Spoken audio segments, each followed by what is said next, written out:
What's up, YouTube? We're not dead. So first off, just gotta do a little bit of a quick apology. We've been without videos for like a month. I had a vacation. Me and Andre just haven't been able to get in touch with each other, etc. Work, a lot of work. Local game store stopped supporting Vanguard. Yeah, but we're back. Hopefully we've got a lot of deck profiles and games to record today. We've got a set review for the latest set to do. And we've got our friend Ryan here who's going to talk about some Light Seekers. Yay, Light Seekers. Hi, YouTube. Alright, so we decided to start things off with my Granblue build. Protect Gifts. Not much different from mine, I noticed. Generic starter. Hey, we could do a wacky mirror match. We in fact could do a wacky mirror match, and we may do that later. Okay, first card worth talking about. King of Demonic Seas, Baskirk. Only kind of sort of worth talking about, because if you're running Granblue and you're not running 4 of this card, it's probably some sort of budget build. So this isn't a budget build. Huzzah! One thing I noticed, if you don't ride this card, your deck just falls apart. You can do a little bit of work on Skull Dragon. But yeah, you really do want to be on this card for your first ride. It requires 10 cards and drop to get the 5k and crit, which sometimes is a little inconvenient, but you usually should be able to do that by turn 4 at most. Next card, we run 4 copies of Dragon Undead Skull Dragon. Really good card. Awesome card, gets 2k for each card and drop. The late game in this deck is just hysterical, because you're usually swinging with like 44 and a crit in the center and like 50 some odd on the sides. It's just because of this card. It's honestly amazing. I'm running 3 in my deck just because I wanted to make room for a Negro Breach. The Negro Breach is only there just to be that useful option in case it's in your drop zone and you can't ride to a grade 3. I guess that means a slight difference is that I did make room for 9 grade 3s. Same here. Because like this card's just... I have been thinking of bumping this up to 2 just because, you know, if you really want to see it and you don't see it, that's kind of a bummer. But I only have it at 1 because you absolutely never want to ride it because it's got no gift. I kind of tried it at 2, didn't like it, just because I felt that just getting double Skull Dragons was just a better way to close the game out, especially against Force Clans. Yeah, but if they ever let you put them to 5, this can guarantee close. Yeah, I played against Eric with this. He said this card should be hit because I managed to pull Frank off against him. I managed to go into Frank against Jason. He was at 4, but I pulled a crit, and he miracle healed, so that wasn't fun. Yeah. So the point is, this guarantees kill anytime they don't miracle heal.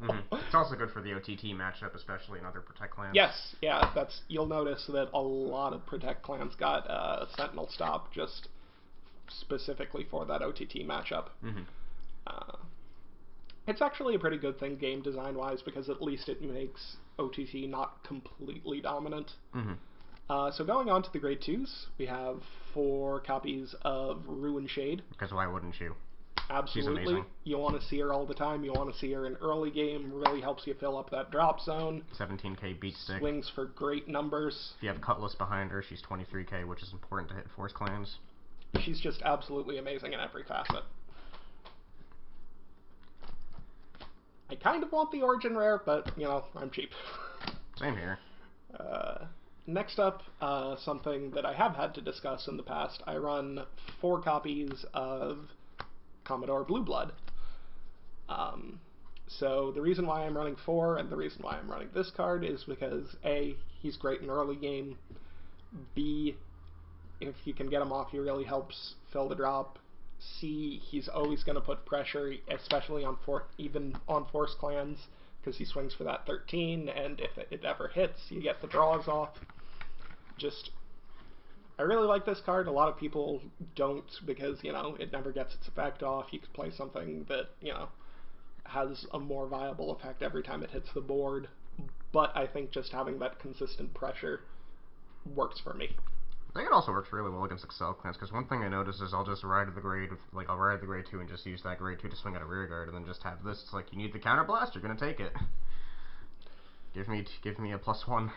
Well, technically, I guess a +0 since you're retiring him. Yeah, and it's a +0, but it pluses 0 in the way that this clan wants to +0 because those cards in drop do have value to you. Mm-hmm. So it's a hard +0, but a soft, like, +1 to 2. So next up, we got 4 copies of Captain Nightmist, a card that I find most often just ends up calling a Skull Dragon over himself. But, what you gonna do? Call Ghostbusters? No, that's what you do if you're fighting this deck, not if you're fighting with this deck. Oh. I just run this at 3 just because to make room for some extra grade 1s, but 3 or 4 is usually the perfect number for it. I cut back on the grade 1s a little bit. Did I? Yeah, I did. I think my ratio may be off by like 1. But we'll fix it in post. So next up we have 4 copies of Dandy Guy Romario. This deck is a lot of ride Romario or die. Again, this deck obviously has its best case scenario where you go Romario and then have 2 or more Rune Shades and then get into Baskirk, and that's your high roll. I'm definitely going to win this game. But I do feel like there's a lot of consistency that you can work out of a lot of these cards that will put on the pressure. If you miss this card and say also miss either Rune Shade or Baskirk, you're going to have difficulty if they're putting on a lot of aggressive pressure. So the fact that we are talking about this card as a get it and you win, don't and you have to work for the win should pretty clearly show you why I play 4. Also, it's a free 12k beater. It's a free 12k beater / booster. Next up, we have 4 copies of Nightweir. Mills 1, and if you have 10 or more in drop, give something 10k. Some people like to run some other options. I run Norman the Ghosty. You run Norman. I like this just because it helps me get to 10 faster. I know Norman also mills, but it's a -1 though, which is why I go back and forth. I do prefer to keep the card, especially because you want to be using Baskirk on Skull Dragon every turn. Mm-hmm. So if I have to switch off and get a grade 1 with it, it's kind of irritating. So I'd rather just have something that I can set in the back row and just forget about it. A lot of this sort of changes because I haven't built for, say, the Kagero matchup. I don't know if you have. I played the Kagero matchup. It honestly wasn't that bad. It's a bit difficult to say what you do differently against control clans in this deck because a lot of it is slated to just call stuff, but a lot of it wants to be done in this very specific way. Mm-hmm. So it's more of a play thing, I guess. Next up, 4 Dancing Cutlasses. It's your unflipper. Because Standard doesn't have a lot of these. Standard does not have a lot of unflipping, and in this clan in particular, as well as a couple others, you do have plenty of counterblast to play. On to triggers. 4 PGs. Standard. We have to explain it by this point. 8 crits. And 4 heals. Because you just like healing. Now is when you call Ghostbusters. Oh, okay. I would actually recommend 6 draws. There have been some decks that have done it. For me personally, I just don't know what would be the purpose of playing 6 draws when you kind of want to have that crit pressure, especially on Skull Dragon or Frank if you go for it. Absolutely, because the crits make it so my window to drop the Frank on board is 4 damage instead of just being 5. So hell, even Skull Dragon usually is just like, you better hope I don't get a crit because you probably can't guard this because you usually use the PG for the Baskirk anyways. Which is why I would play 12 crit if I had the option. Next wave of support, hopefully. Next wave of support, and then just play like grade 1 PGs over, say, Nightweir probably. Yeah. Wow. I might do 2 and 2 if that ever happens, but you know. That's a deck profile for another day, I suppose. Toughest and easiest matchups for this.